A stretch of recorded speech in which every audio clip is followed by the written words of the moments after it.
In the autumn of 1529, the mighty Ottoman Empire, under the command of Sultan Suleiman the Magnificent, stood at the gates of Vienna. This was a pivotal moment in the long-standing conflict between East and West, Christian Europe and the Muslim Ottoman world. The stage was set for a clash that would determine the future of Central Europe. Suleiman the Magnificent, one of history's most powerful rulers, had led the Ottoman Empire to unparalleled heights. By the early 16th century, his forces had conquered vast territories, including the city of Belgrade in 1521 and the Kingdom of Hungary at the Battle of Mohacs in 1526. Vienna, the heart of the Habsburg Monarchy, became the next strategic target. The road to Vienna was paved with complex geopolitics and shifting alliances. The collapse of the Kingdom of Hungary created a power vacuum that both the Ottomans and the Habsburgs sought to fill. As Suleiman prepared for his campaign, the European powers watched with bated breath. The Pope and the Holy Roman Emperor, Charles V, were preoccupied with conflicts elsewhere, leaving Vienna vulnerable. Suleiman sought to exploit these distractions, launching a well-coordinated invasion. The Ottoman army, known for its discipline and advanced military tactics, began its march in the spring of 1529. As they advanced through Hungary, they faced little resistance, quickly consolidating their control over the region. The specter of Ottoman domination loomed large over Europe. On September 27, 1529, the Ottoman forces arrived at the gates of Vienna. The city's defenders, outnumbered and underprepared, braced for a fierce onslaught. The Ottomans, led by the elite janissaries and supported by artillery, began their assault with relentless bombardments. The defenders, under the command of Count Nicholas of Salm, a seasoned veteran, fortified their positions and prepared for a desperate defense. The Ottomans dug trenches, constructed siege towers, and attempted to undermine the city walls. However, the defenders countered with their own tactics, including countermining and sallies to disrupt Ottoman operations. The battle raged on, day and night, with both sides suffering heavy casualties. The city's thick walls and the determination of its defenders held the line, despite the overwhelming force of the Ottoman assault. Inside Vienna, the situation was dire. Supplies were dwindling, and the civilian population faced the grim realities of war. Yet, the city's resilience was remarkable. Under the leadership of Count Nicholas of Salm and Wilhelm von Roggendorf, the defenders utilized every resource available.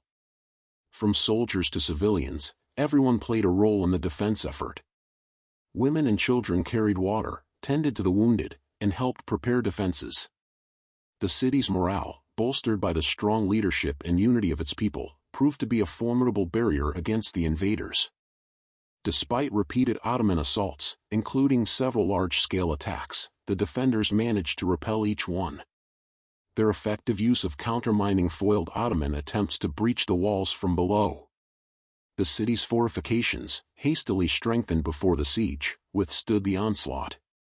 Even as Ottoman artillery pounded the walls, the defenders quickly repaired the damage and prepared for the next attack.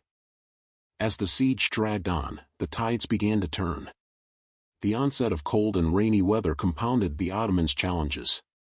Far from their supply lines, the army faced logistical difficulties that hampered their ability to sustain the siege.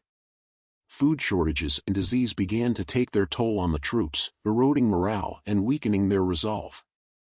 Suleiman, recognizing the futility of continuing the siege under worsening conditions, faced a difficult decision. The longer the siege lasted, the more vulnerable his army became. The threat of an imperial counterattack, or even the onset of winter, loomed large. On October 15, 1529, Suleiman made the strategic choice to lift the siege and withdraw his forces. The retreat was conducted in good order, but the failure to capture Vienna was a significant setback for the Ottoman campaign. The Siege of Vienna was not only a clash of empires but also a stage for the prominent figures who shaped the course of history. Sultan Suleiman the Magnificent, an astute and ambitious ruler, had sought to expand his empire's reach. Known for his military prowess and administrative reforms, Suleiman's legacy was that of a visionary leader who brought the Ottoman Empire to its zenith. On the other side, Count Nicholas of Salm, despite his advanced age, displayed remarkable leadership and courage. His experience and strategic acumen were instrumental in organizing the city's defense. Wilhelm von Roggendorf, his capable deputy, also played a crucial role. Both men became heroes in the eyes of the Viennese and were celebrated for their steadfastness. Salm, however, paid a heavy price for his bravery, suffering fatal injuries during the siege. His death marked the end of a storied military career but ensured his place in history as a defender of Vienna. The failure to capture Vienna had far-reaching implications. It marked the zenith of Ottoman expansion into Central Europe and the beginning of a protracted struggle between the Ottomans and the Habsburgs. For the Habsburg Monarchy, the successful defense of Vienna bolstered its prestige and solidified its role as a bulwark against Ottoman advances. The city's resilience inspired a renewed sense of unity among European states, many of whom had been divided by internal conflicts and religious wars. The siege also highlighted the limitations of Ottoman power, exposing the logistical challenges of maintaining a long-distance campaign in hostile territory. It underscored the importance of Vienna as a strategic and symbolic target, a gateway to Western Europe. The subsequent decades saw continued conflicts, including the famous Battle of Lepanto in 1571 and the more decisive Battle of Vienna in 1683, which would eventually tilt the balance of power in favor of the European states. The Siege of Vienna was not merely a military confrontation, it was also a cultural and religious clash. The Ottoman Empire, a mosaic of cultures and religions, stood as a powerful Islamic state. Under Suleiman, the empire practiced a degree of tolerance, allowing various religious communities to coexist under its rule. This contrasted with the Christian Europe of the time, which was grappling with internal religious conflicts, such as the Protestant Reformation. Vienna, as a key European city, found itself at the intersection of these two worlds. Within Vienna, the siege heightened the sense of a shared Christian identity against a perceived Islamic threat. The city's defense was not only a military endeavor but also a rallying point for Christian Europe. This religious dimension added a layer of intensity to the conflict, influencing the rhetoric and motivations on both sides. However, it also set the stage for future interactions, both conflictual and cooperative, between the Islamic and Christian worlds. For the civilians of Vienna, the siege was a harrowing ordeal. The city's population was not only at the mercy of Ottoman attacks but also faced internal challenges such as scarcity of food and medical supplies. As the siege wore on, the city's residents played a crucial role in its defense. Men, women, and children alike contributed to the war effort, whether by repairing fortifications, caring for the wounded, or maintaining morale. Despite the constant threat of bombardment and the hardships of a prolonged siege, the people of Vienna demonstrated remarkable unity and resilience. The siege tested their endurance, but it also brought the community closer together, forging a shared identity in the face of adversity. The experience left an indelible mark on the city's collective memory, a testament to the courage and solidarity of its inhabitants. The Siege of Vienna showcased the evolution of military technology and tactics in the early 16th century. The Ottoman Empire, known for its military innovations, brought to the battlefield a formidable array of artillery, including massive cannons capable of breaching walls. The use of mining, where tunnels were dug beneath enemy fortifications to collapse them, was a common tactic. The defenders, on their part, employed counter-mining techniques and took advantage of the city's fortified structures. Both sides demonstrated ingenuity and adaptability.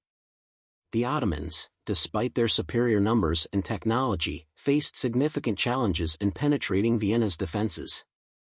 The defenders' knowledge of the terrain, combined with their defensive preparations, proved crucial in repelling the assaults. The siege highlighted the importance of fortifications, artillery, and innovative strategies in early modern warfare, setting precedents for future conflicts. The aftermath of the Siege of Vienna had lasting repercussions for both the Ottoman Empire and Europe. The Ottomans' failure to capture the city marked a turning point, halting their expansion into Central Europe. For the Habsburgs, the defense of Vienna was a critical victory that bolstered their standing and influence. It also galvanized European powers to form alliances against the Ottoman threat, setting the stage for future conflicts. The siege's failure also exposed the limitations of the Ottoman military system, particularly in sustaining long campaigns far from their core territories. Over time, this would contribute to the gradual decline of Ottoman power in Europe. Meanwhile, the Habsburgs capitalized on their victory to solidify their control over their domains and expand their influence. The Siege of Vienna became a symbol of Christian resistance against Ottoman expansion and a defining moment in the long history of European and Ottoman interactions. Thank you for watching our exploration of the Siege of Vienna. If you enjoyed this video, please give it a like. If we reach 10 likes, we'll release the next tomorrow, diving even deeper into history. Don't forget to subscribe to Historical Chronicles for daily historical content and hit the notification bell so you never miss an update. Share your thoughts in the comments below and tell us what you'd like to see next. See you in the next video.